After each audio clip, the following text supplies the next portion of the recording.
ফ্লরেন্সের অনেক দিন ধরে না একটু ইনফেকশান হচ্ছে স্কিনে, আমি জানি না কেন।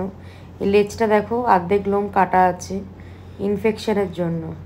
তো আবার হয়েছে, প্রথমে হয়েছিল সেটা শুকিয়ে গেছে, আবার হয়েছে একটা জায়গায়।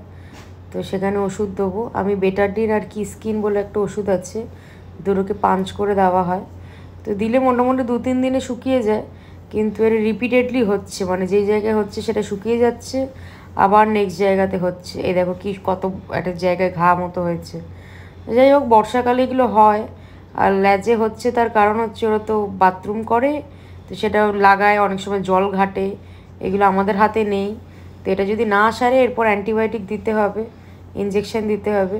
কিন্তু যতই যাই হোক ওর এনার্জি কিন্তু কমেনি।